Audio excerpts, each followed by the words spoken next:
album rek ngay génne seetlu naa album pas de mixtape pas de EP rien entre album mais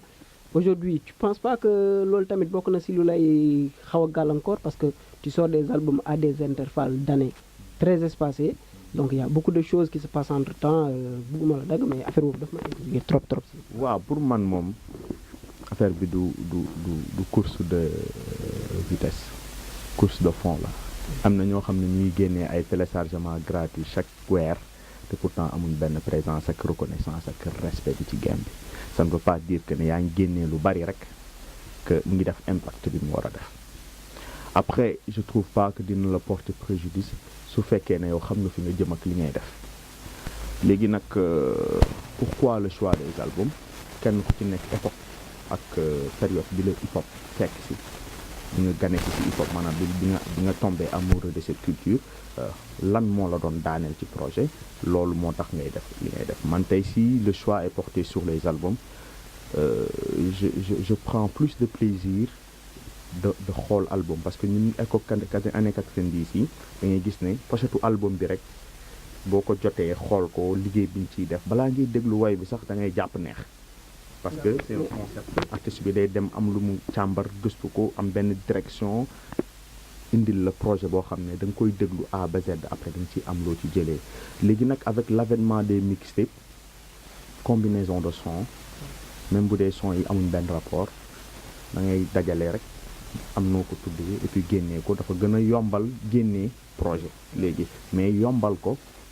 mun na yokk quantité bi mais wàññi qualité bi. D'accord mais est-ce que Fla yow yaa ngi siy génn tey si jaayum album bi aujourd'hui peut-être avec Renaissance ñu dellu soit si tuuti bi nga ko génnee est-ce que retour sur investissement parce que un album ça coûte cher on est d'accord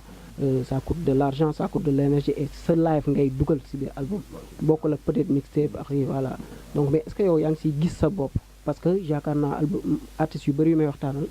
li ñu may wax mooy ok je veux bien faire un album mais tu fais des albums après c'est piraté c'est pas acheté par les individus donc voilà yow yaa ngi siy génne. loolu excuse la c'est que il faut nga xam album pour lan la pour nga xam nan nga si génne un album est un prétexte pour dem tourner pour def yenn yu bari et puis du jaay CD kese mooy dugal xaalis tey jamono bi ñu toll du jaay spectacle dëgg moom mooy sax gën a génnee xaalis album mais c'est un bon prétexte pour génne et puis y a pas mal de structures yoo xam ne tey bii nii dinañ mën a liggéey ak yow après gis ne yow tu es un artiste confirmé parce que génne ay mixtape yu bëri ba tey mun na la bañ a def un artiste confirmé. Qu'est-ce que tu dis à Canabasse qui n'a jamais sorti d'album par exemple? C'est son choix artistique de ne jamais sortir d'album. Maintenant ces temps-ci je le vois dire que dina génne album les raisons pour lesquelles mu bàyyi ba léegi di génne album c'est à lui de le dire. Je suis un peu mal placé de dire mais personnellement man je vois pas l'utilité de faire autant de mixtapes je préfère sortir que des albums. D'accord comprendre naa loolu mais est-ce que yaa ngi siy génn yow personnellement. maa ngi siy génn si loolu du ma génnee sama deuxième album kon damay bàyyi. da nga bëri xaalis. Après j'ai jamais fait le rap kese sama life soo gisee sama premier album yéex a génn Renaissance c'est parce que une période le focus était sur les études moo paree ma ne xaaral ma def sama premier album j'ai sorti Renaissance après Renaissance j'ai voulu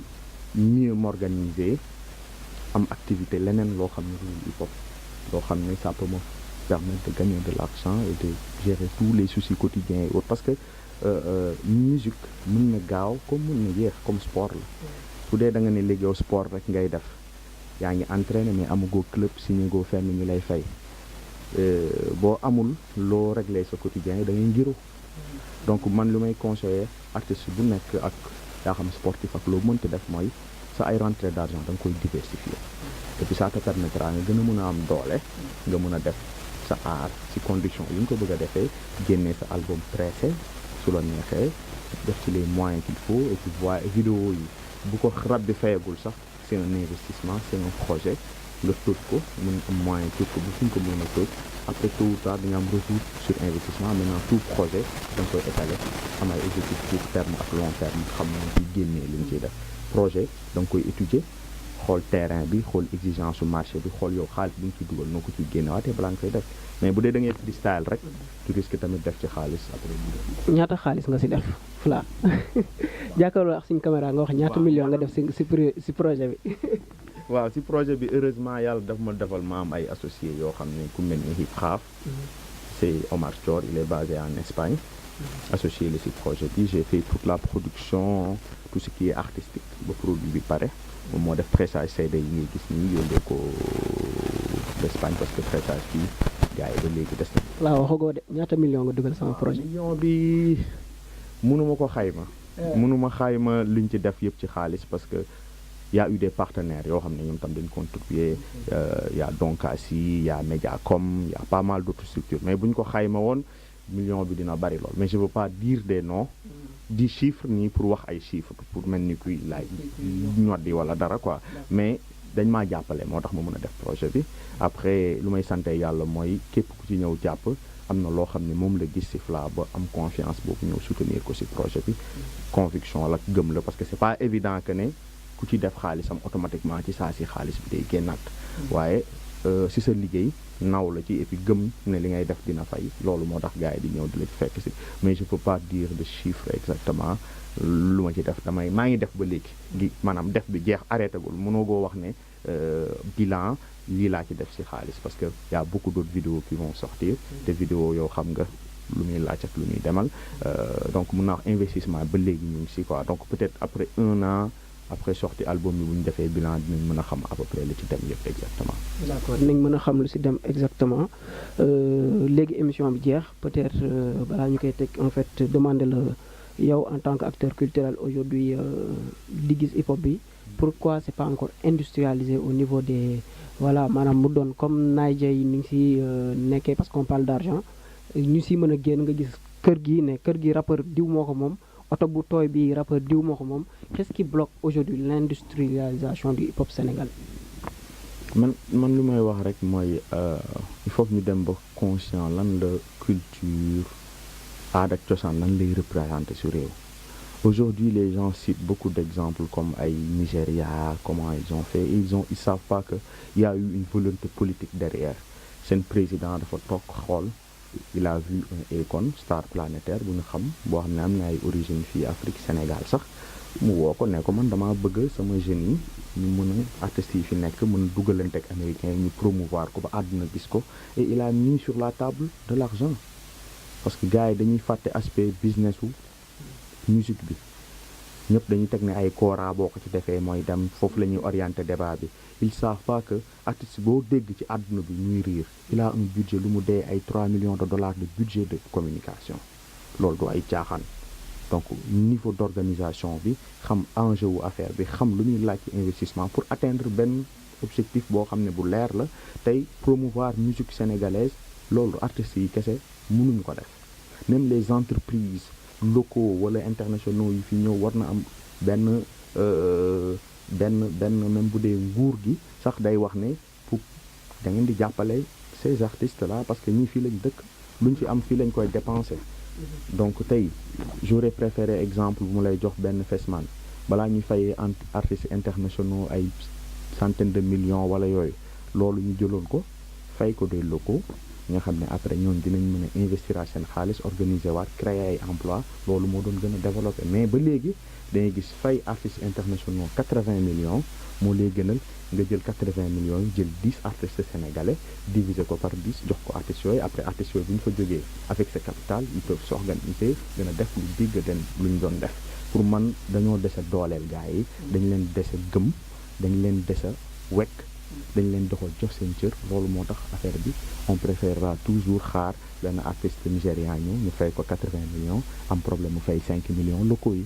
gëm bi sénégalais yi di woote ne gëm nañ ko hip-hop Galsen gëm bu gars yi sénégalais yi di wax ne gëm nañ sénégalais et tout ce qui est sénégalais moo des parce que buñ ci waree def saa yu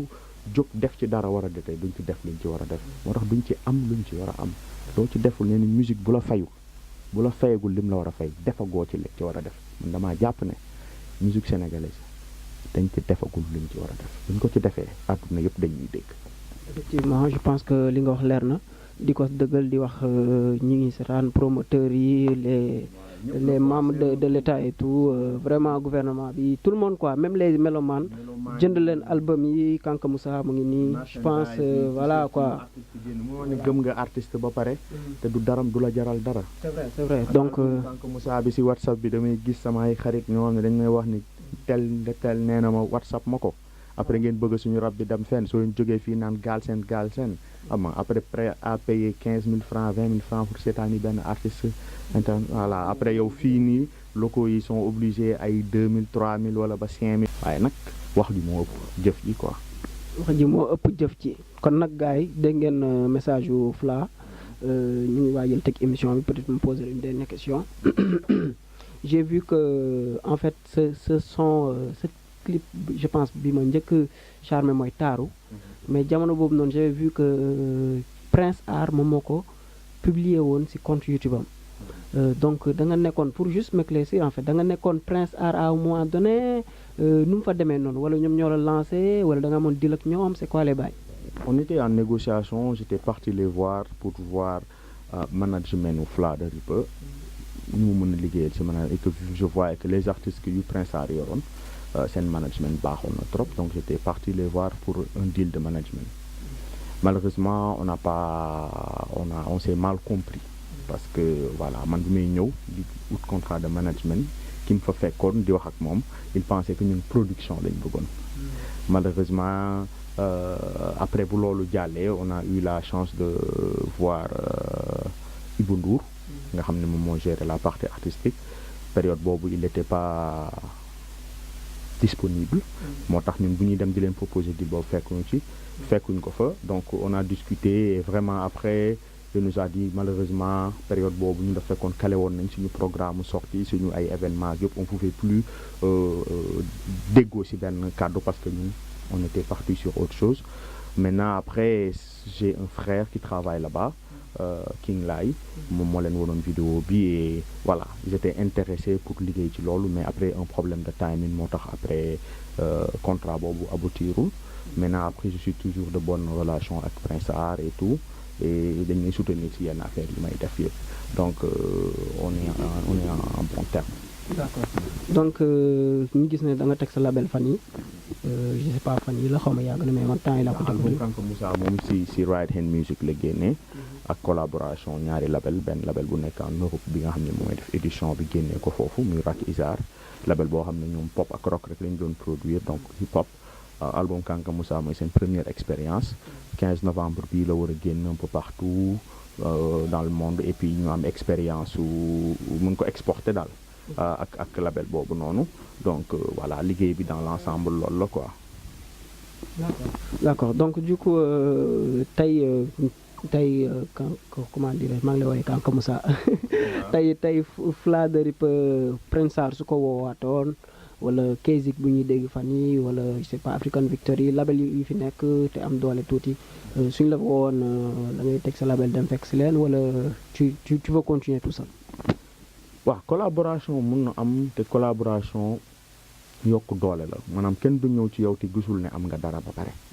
ku amul dara kenn du ko fekk si ne kaa ñu collaborer day fekk yow nga am dara gis ne kii bu mu yor boo leen boolee doole mën ngeen dem je sais que ne voilà à ce niveau de ma carrière ak expérience yi ma am si game bi du ma dem signer benn label mais faudra que conditions yi ngay proposer pour liggéey ak man doon dëgg conditions yi nga xam ne man moom laa soxla après la porte est ouverte def na si proposition bi ngay proposer mu dem ak man li ngay liggéeyee ñu ànd liggéey mais teg sa label dem du yomb si kaw yow day mel ni daal gëmoo li nga teg daal voilà donc du coup loolu du yomb maintenant après su boobaa bu buggee signer Fla si sa label wala yooyu noonu ce sera plutôt un contrat de collaboration entre ñaari structure mais pas nga jël Fla non. D'accord donc ñu dégg ne kon Fla peut-être pare na pour contrat de licence mais pas encore pour contrat de production quoi c'est ça. waaw production dafa xaw a metti nag si ku xam production am na nooy signé yenn contrat yi sa liberté artistique sax da nga koy perte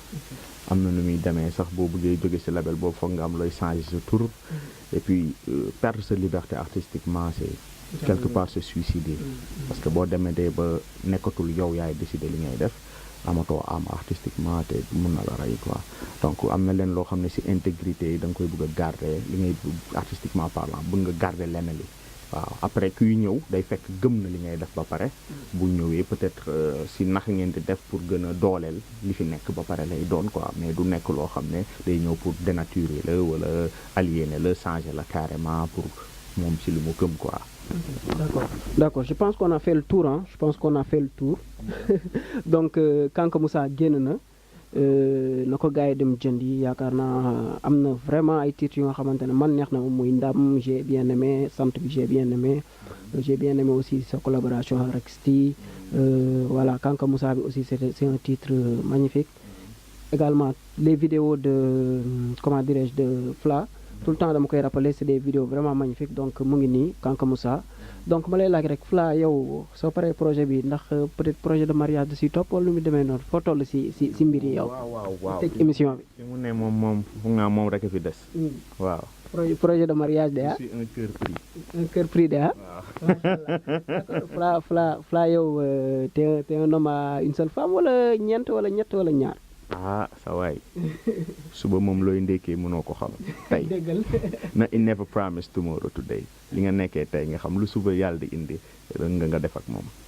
d'accord am problème dégg nañ wax ji en tout cas ki la war a dégg na ko léegi ma laaj la Fla peut-être aujourd'hui ban plat moo la gën a neex peut-être nga wax ma ko su ko defee gars yi mën a pare. man foog naa yu baax yëpp neex na ma de.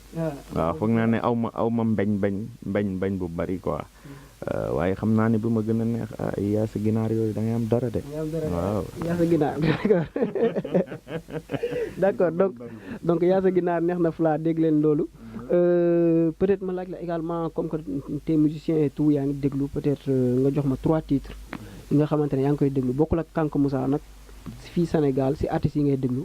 3 titres wala 3 artistes yi nga xamante ne gis nga li ñuy def nice na nga leen di shout out y a pas besoin que public bi. peut-être xam leen trop voilà mais voilà. waaw man déjà comme je dis je suis un artiste boo xam ne dama bëgg a musique te talent fu ma ko gis dama koy nangul. loolu moo tax sax ci sama album bi y a un artiste Clamadi. moo wax mag moom ñoo way am di jàmm Sénégal xamaguñ ko nag waaye ndaanaan kulli faddin la. y a aussi Mo. moom tamit mu ngi job projet c'est un artiste soul R&B qui est super bien macha allah xam naa prochain single lu album Kanka Moussa bi Sénégal dinañ ko gis. après moom tam mu ngi job ci projet c'est 2 artistes yoo xam ne marqué nañ ma moo tax sax ma rayante ba ñu nekk ci album bi parce que dama ni talent yi Sénégal war na leen xam. voilà sinon j'ai beaucoup aimé le TLK de Dip. Innocent mooy ci sama favorite track. Et voilà foog naa damay déglu ñëpp mais comme 3 nga ma wax mën naa yem ci 3 yooyu. d'accord merci beaucoup Fla di la wax nga la mooy sa dernier mot rek peut-être balaa ñu teg émission bi. waaw I am hip hop ñu ngi leen di bëggee di leen ziar di rafetlu invitation bi j'espère que am nañ occasion leeral lu bari comme bu ne mënoo leeral lépp mais am nañ occasion mën a leeral lépp. et puis di rafetlu tam seen professionnalisme sama gars yi ci gannaaw côté partie technique bi macha allah donc jaa ngeen jëf ba beneen yoon incha allah. jaa ngeen jëf kon ba beneen yoon incha allah je pense Fla tëj na waxtaan bi di leen wax rendez-vous très bientôt peut-être vendredi prochain di ngeen ñu am même heure même endroit studio Néegu Rap la Jolof Digital ci réalisation bi di leen wax peace out bégee